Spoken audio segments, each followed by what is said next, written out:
À la une ce soir, des dizaines de demandeurs d'emploi ont répondu à l'invitation de l'agence ANPE de Baduel, lancée à l'occasion de la journée de l'alternance. Quelles offres étaient proposées et ont-elles répondu à leurs attentes? Les réponses dans cette édition. À quelques jours de la date commémorative de l'abolition de la traite négrière, une conférence sur la géographie de l'esclavage était proposée à l'Université de Guyane. Quel chemin était emprunté par les bateaux négriers? Nous en reparlerons. Et puis enfin, à quelques heures de l'ouverture du Salon de l'Habitat, nous nous intéresserons à un défi, celui de construire une maison en briques de Guyane en moins de 10 jours, une performance que vous retrouverez dans votre journal. Bonsoir à tous et bienvenue sur ATV Guyane. Je vous le disais en titre, l'agence Pôle emploi de Baduel a accueilli aujourd'hui sa première journée de l'alternance. Durant ce laps de temps, des dizaines de candidats ont pu découvrir un peu plus sur ce dispositif et aller à la rencontre de partenaires et d'entreprises. Gaël Oassim était lui aussi de la partie. Ce matin, l'agence Pôle emploi de Baduel accueillait la première journée dédiée à l'alternance. Un dispositif qui a l'avantage de faire cohabiter la théorie et la pratique pour une meilleure insertion professionnelle. Une aubaine pour les candidats, mais aussi pour les entreprises. L'alternance est un tremplin vers l'insertion professionnelle par le biais de la formation. La particularité de ce dispositif, c'est qu'on est en centre de formation et en même temps, on confronte en fait les formations qu'on a pu recevoir, donc théoriques, sur le terrain dans le cadre d'un contrat en alternance. Donc comment on a ciblé les candidats? C'est-à-dire qu'on a envoyé un questionnaire aux demandeurs d'emploi pour vérifier leur intérêt à l'alternance. Et concernant les partenaires, ils ont été volontaires dès le départ. Les centres de formation ont eux aussi profité de cette animation qui leur a permis de présenter toute la palette de leur offre à des candidats motivés. Le GRETA est la mission formation continue de l'éducation nationale, donc puisque l'on s'inscrit dans une dimension formation tout au long de la vie. Donc le GRETA est un groupement d'établissements qui s'appuie sur des établissements scolaires pour proposer une offre de formation diverse et variée sur l'ensemble du territoire de la Guyane. Depuis de nombreuses années, nous travaillons en partenariat avec le Pôle emploi pour proposer une offre de formation aux demandeurs d'emploi qui leur permettent de se réintégrer dans le marché du travail. Et nous ouvrons très prochainement de nouvelles formations, notamment en alternance.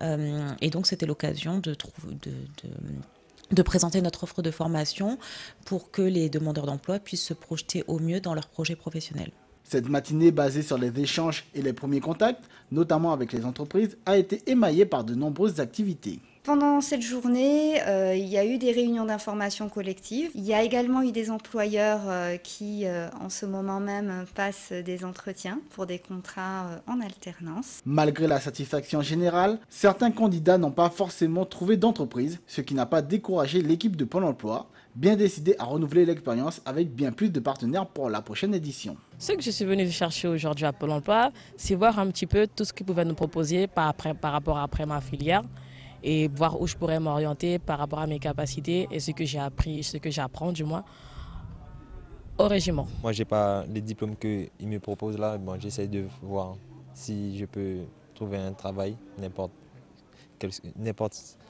lequel, pour réussir. Comme moi, je suis dans le bâtiment, il n'y en avait qu'un seul. J'aurais aimé qu'il y en ait 2 ou 3 pour voir un peu comment ça se passe avec d'autres entreprises. Mais là, malheureusement, il n'y en avait qu'une seule.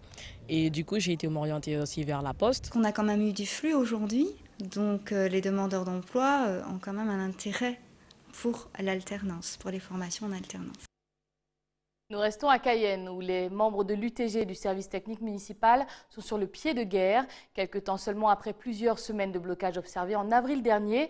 Alors qu'ils remettent en cause le management de leur direction, quelles sont les démarches qu'ils ont enclenchées? Gilles Baudy les énumère au micro de Gaël Oassim.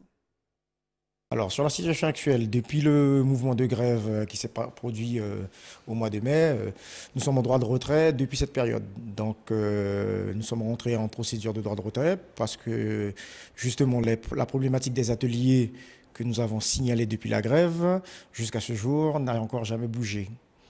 Et comme les ateliers sont accidentogènes, donc nous avons protégé nos agents en les mettant en droit de retrait.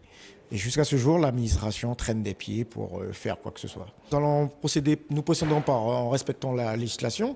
Donc nous avons fait convoquer l'inspection de travail pour venir faire un contrôle d'inspection de l'état du service technique. Nous avons d'autres procédures que je ne peux pas dire pour l'instant, mais déjà là, nous avons mis en place un CHSCT extraordinaire qui relève de tous les points de dangerosité de l'état de ces ateliers, en fait du service technique en général. Nous avons une réunion d'information prévue pour le personnel le 11 juin sur pas mal de points que nous avons, des décisions à prendre, des réunions qui ont eu lieu, qui vont avoir lieu, sur tout ce qui se passe en ce moment, quoi. Mais il se passe la plus importante, c'est qu'on fera l'inspection incessamment sous peu avec l'inspection de travail. L'inspection va sortir un rapport qui va confirmer ou infirmer le droit de retrait. Une chose, l'état des ateliers, que nous relatons depuis pas mal de temps. Ils nous rencontrent. Nous prenons des décisions pendant le CHSCT, des décisions ont été prises. Le directeur, le DGST, le directeur du service technique, se permet à lui tout seul de prendre la décision, selon ces termes, de ventiler les agents. Donc ce sont des ventilateurs, ce ne sont pas des agents. Donc il les ventile. Donc de prendre la décision de les éparpiller sur n'importe quel site de son propre chef, quoi, sans respecter les procédures du CHS. Sous les belles paroles de l'autorité de Madame le maire ou les élus qui font croire, parce que j'ai entendu souvent dire que c'était à cause de la grève que les trous de la ville Cayenne n'ont pas été bouchés. Alors il faut savoir que les trous, ils étaient là avant la grève. Les trous, ils étaient là 1 mois après la grève, que la grève soit terminée. Et si les trous sont là, je pense que c'est plus une mauvaise gestion de budget de la part de l'autorité que la grève du service technique. Un peu d'histoire avec une date clé, celle du 10 juin, qui marquera le 170e anniversaire de l'abolition de l'esclavage en Guyane. De nombreuses animations sont proposées autour de cette date commémorative, à l'image de cette conférence qui revient sur la géographie de l'esclavage et qui fait la lumière sur le trajet emprunté par les négriers qui ont amené sur les terres guyanaises nos ancêtres africains. Plus de détails dans ce sujet filmé par Pierre Tréfond. L'Université de Guyane accueille pendant 2 jours une journée d'études sur la géographie de l'esclavage sur le plateau des Guyanes. Des intervenants viennent exposer leurs recherches sur l'impact de l'importation d'esclaves sur le sol guyanais, comment elle a modifié ou détruit des paysages pour créer des espaces de vie. Africains, Indiens et Chinois ont fait partie des premiers esclaves à venir sur les plateaux guyanais. Et même après l'abolition de l'esclavage, des migrants dits engagés sont venus travailler sur le sol guyanais. La question du travail après l'abolition de l'esclavage s'est posée pour l'ensemble des anciennes possessions esclavagistes. La Guyane, la Martinique, la Guadeloupe, la Réunion. Et on va dire qu'ils ont un peu testé chacun des populations. Ça a été donc avec le centre très large des Africains, idem pour les Indiens, des Chinois. On a eu aussi des cas d'Indo-Chinois, mais c'est plus spécifique et compliqué dans ce cas-là. Voilà, ils ont testé un peu tout dans l'Empire. On ne possède pas nécessairement les sources pour pouvoir démontrer le retour. Beaucoup sont morts dans le cadre de leur travail, beaucoup sont morts après en restant dans la colonie, d'autres se sont mariés à des femmes locales parce que l'essentiel de migration était masculine. On a eu des cas de navires qui sont repartis, mais c'est extrêmement compliqué à la fois parce que, comme on le sait, il n'y a pas, à ce que je sache, il n'y a pas vraiment de mémoire de langue, il y a une mémoire de langue très faible en Guyane. Toutes ces migrations ont fabriqué les sociétés guyanaises. Reste le devoir de mémoire sur l'histoire de l'esclavage, dont les apports archéologiques nous renseignent un peu plus sur ces flux migratoires. Malgré un paradoxe actuel qui est fait sur l'esclavage, entre mémoriel et résurgence, des débats sur le thème continueront demain à l'Université de Guyane. Et si nous décollions pour la Martinique, au Vauclin plus précisément, qui a accueilli une délégation de l'agence des 50 pas géométriques. Objectif, évaluer les difficultés de ce quartier qui a spontanément vu le jour il y a une quarantaine d'années et qui ne bénéficie d'aucun service. Une situation que l'on retrouve aussi ici en Guyane et qui nous est présentée par Sandrine Claude. Habitat insalubre, accès difficile, pollution. Avec près de 80 constructions, le quartier Pointe-Chaudière réunit à lui seul les différentes problématiques relatives à la question des 50 pas géométriques. La plupart des habitants est privé de presque tout service. Ici, personne n'a l'EDF. Tout le monde est à l'énergie solaire. Ici, personne n'a un compteur d'eau. C'est un câble qui a été tiré de je ne sais où et qu'on a de l'eau. Mais personne n'a son compteur d'eau propre. Ici, il n'y a pas non plus de chemin comme vous avez pu le voir. La route est lamentable. Il n'y a pas si longtemps, il y a eu une intervention des pompiers dans ce quartier qui nous disait que c'était difficile pour eux d'arriver jusqu'au fond près de la plage que vous avez pu voir. Au quotidien, les riverains doivent avoir recours au plan B et surtout prendre leur mal en patience. On a l'énergie solaire, elles sont très onéreuses, les dépenses. Et il y a le groupe électrogène, mais il faut acheter aussi de l'essence, qui est très coûteux, il faut le transport et c'est dangereux aussi de transporter de l'essence, etc. Donc on se met en danger pour vivre bien. Donc c'est vrai qu'un idéal régularisé, avoir l'eau, l'électricité, l'accès à la route, je parle de l'assainissement aussi, nos déchets, des eaux usées et tout. Et c'est pour mieux toucher du doigt ces problématiques qu'une délégation menée par l'agence des 50 pas sillonne le quartier. En 40 ans, l'urbanisation de la zone s'est faite de manière spontanée et donc non réglementée. Le processus de régularisation est à présent crucial. Il y a des gens qui ont pu obtenir des régularisations en temps et en heure, alors qu'ici, ce n'est pas le cas. En tout cas, ce n'était pas le cas.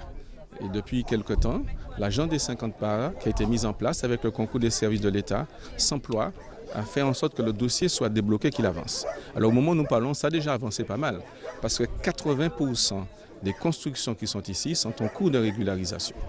Des démarches accélérées, car d'ici moins de 3 ans, l'activité de l'agence des 50 pas géométriques viendra à son terme. La priorité aujourd'hui reste à réfléchir aux conditions dans lesquelles la gestion des 50 pas géométriques va être transférée au 1er janvier 2021 à la CTM, de façon à ce que faire évoluer, à mon avis, les textes réglementaires, de façon à pouvoir assurer une transition aisée et donner les outils et les moyens à la collectivité, de façon à pouvoir exercer ses prérogatives sur la bande des 50 pas géométriques. Sur ces 18 hectares de terre, le quartier Pointe-Chaudière présente aussi des disparités sociales évidentes.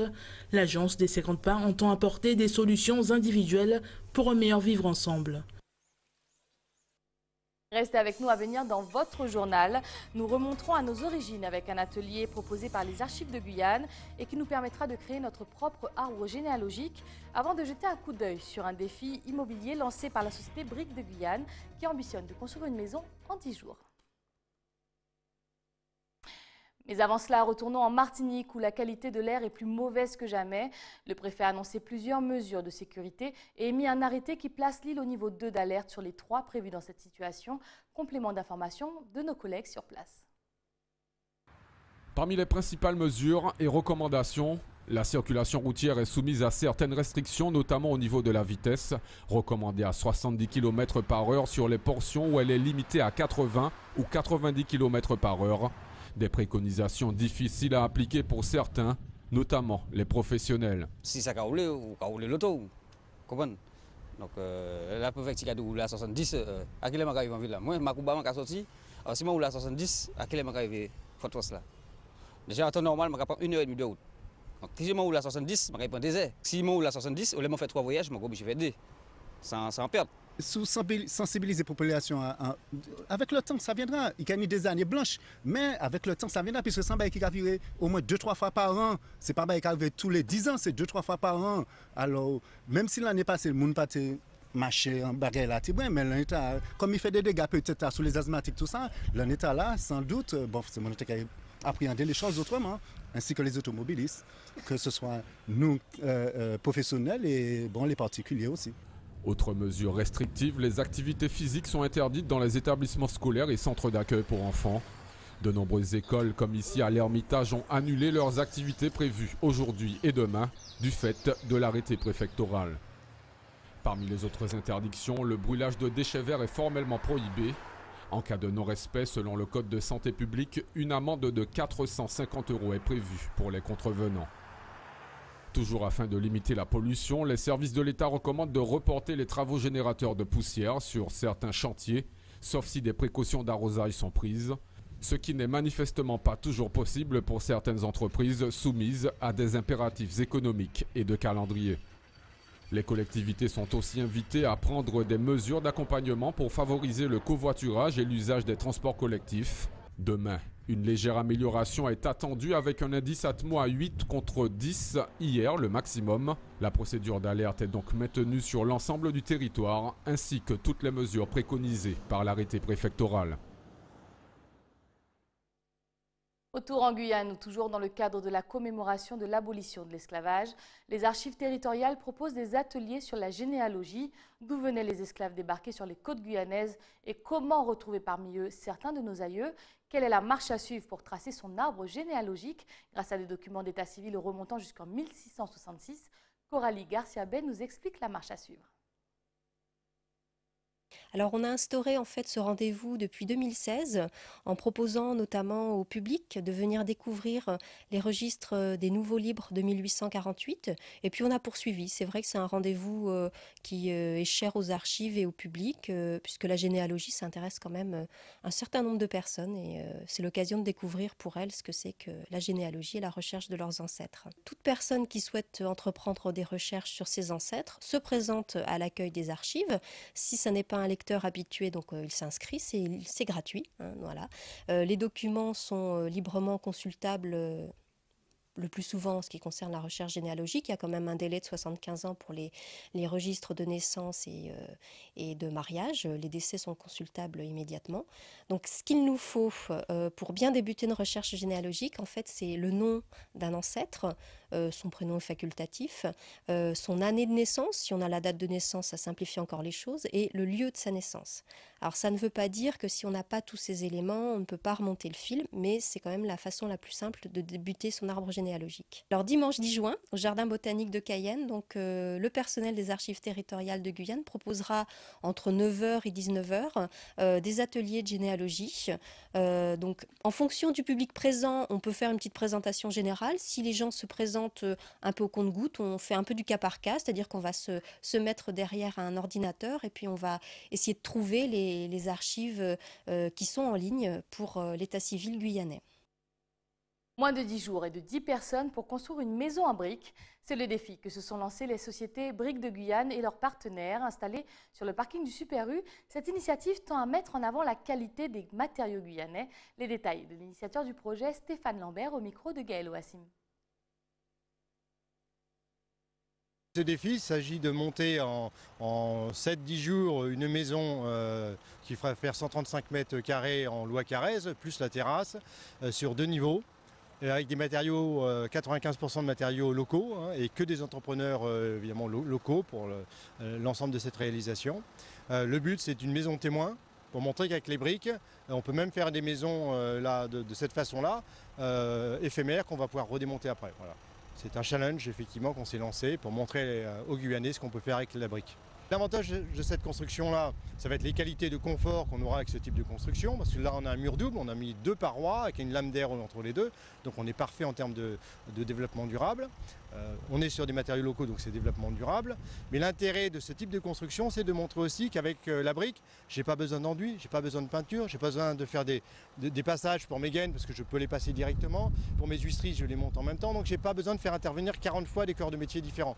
Une fois que c'est posé, c'est du définitif. Et on va donc beaucoup plus vite sur ce mode constructif. Et en plus, comme on a des modules, des briques ont une longueur définie très précise, et avec ça, on peut standardiser la construction, tout en étant modulaire, donc faire du sur-mesure. Mais par exemple, si je décide de mettre des huisseries, je vais les faire par donc un partenaire local, les faire soit d'un mètre 25, d'1,75 m, mais par un multiple de mes briques. Voilà. Et avec ça, tac, ça s'emboîte directement et je gagne beaucoup de temps. Probablement le samedi matin, on va décider laisser ouvert pour pouvoir visiter et que tout le monde puisse voir la réalité de ce qu'on peut faire en Guyane avec des matériaux de Guyane. Un autre défi, celui de la Croix-Rouge de Guyane, qui fait appel à notre générosité afin de récolter des dons pour les infrastructures locales. Vous pourrez apporter votre pierre à l'édifice en vous mobilisant entre le 9 et le 15 juin. Comment aider et participer à cette opération? Père Tefou a posé la question à Olivier Morel. Comme tous les ans, c'est la semaine nationale de la Croix-Rouge française, effectivement, et on va donc, des bénévoles vont être dans les rues, dans les points névralgiques de Cayenne, sur toute l'île de Cayenne, de Kourou et de Saint-Laurent pour récolter les dons des personnes. Ces dons, c'est très important de le dire, ils sont pour la Guyane. Il reste en Guyane, ce n'est pas quelque chose qu'on remonte à Paris qui est dispatché. C'est pour la Guyane, c'est pour les actions de la Croix-Rouge française en Guyane, des bénévoles, c'est-à-dire principalement l'action sociale, le secourisme et la préparation à la réponse d'urgence. La collecte, ça va être principalement, donc aussi bien Île de Cayenne, Kourou et Saint-Laurent, près des grandes surfaces, principalement avec voilà, les grandes surfaces partenaires, sur les marchés également. Donc voilà, vous verrez les gens avec leur tronc Croix-Rouge. Et ben, si les gens pouvaient, si les Guyanais pouvaient leur réserver un bon accueil, ce serait merveilleux. Comme chaque jeudi, nous nous rendons dans les salles obscures. Cette semaine, notre choix s'est porté sur le film The Book Club. Ce petit bijou de Bill Holderman met en scène une bande d'amis sexagénaires qui, après avoir lu 50 nuances de Grey, décident de pimenter leur vie sexuelle. Tout un programme que je vous laisse découvrir dans cet extrait. Oui, et c'est ta première encart. Donc, il est important que tu mettes une tenue sexy. Oh, mais j'ai rien de sexy. Ne l'écoute pas, mais une tenue décontractée. Sois toi-même. D'accord, alors que dites-vous de... Est-ce que ça... Là, t'es trop décontracté. C'est vrai, oui, ça c'est non. D'accord, très bien. J'irai donner ça aux pauvres de ta part. Oh non, fais pas ça, c'est pas sympa, ils ont assez de malheur comme ça. Elle fait toujours le même coup. Elle le fait tout le temps. Oui, c'est parfait. Et ben voilà, ça c'est parfait. Tu es super. Fais-moi voir. Je veux porter ça. Oh, mais tu es magnifique. Déboutonne un petit bouton ici qu'on voit un petit peu les lolos. Hein. Faut que ça prenne l'air, tout ça. Non, Oh. pas ça. Non, c'est trop ridicule. Non. C'est trop génial. C'est dingue, j'ai un trac d'enfer. Tu sais quoi, moi aussi. Dis donc, tu te souviens de ton dernier encart? Ça remonte à l'ère de Nixon. Est-ce que tu crois que ça m'aide? Non. Oh merde, il me faut un mot d'alerte. Viens vers la porte. Tu vas assurer comme une fête. Tu vas assurer. Oui. Oh, ça va être super, les filles. Allons à la fenêtre. Sois naturel. Allez, Diane. Bonsoir, vous. Ah, donc vous êtes là. Oh, il porte un jean. J'adore les hommes en jean. Laissez-moi regarder. Ouais, tiens, vas-y. Il a de jolies petites fesses. Oh, je vois rien. Oh, oh, ça alors, vous m'avez apporté des fleurs. Tenez. C'est gentil, merci. Il a apporté des fleurs. J'adore les hommes qui apportent des fleurs. Si vous ne les aimez pas, voyez vos voisins, je les ai cueillis chez eux. Oh, vous plaisantez. Du tout. La dernière fois qu'elle a eu un rencard, elle en est sortie enceinte. Il y a peu de chances que ça lui arrive cette fois-ci. Le Book Club. C'est la fin de ce journal, mais avant de le refermer, rappel des principaux titres de ce 7 juin. Des dizaines de demandeurs d'emploi ont répondu à l'invitation de l'agence ANPE de Baduel, lancée à l'occasion de la journée de l'alternance. Quelles offres étaient proposées et ont-elles répondu à leurs attentes? Nous avons parlé de cela dans cette édition. À quelques jours de la date commémorative de l'abolition de la traite négrière, une conférence sur la géographie de l'esclavage était proposée à l'Université de Guyane. Quel chemin était emprunté par les négriers? Nous en avons évoqué le sujet. Et puis enfin, à quelques heures de l'ouverture du Salon de l'Habitat, nous nous sommes intéressés à un défi, celui de construire une maison en briques de Guyane en moins de 10 jours. Une performance que vous avez découverte dans votre journal. C'est la fin de cette édition. Merci de nous avoir choisis. Tout de suite, le journal national de BFM TV. Je vous souhaite de passer une excellente soirée avec les programmes d'ATV Guyane. C'est Mounian et le bon souhait.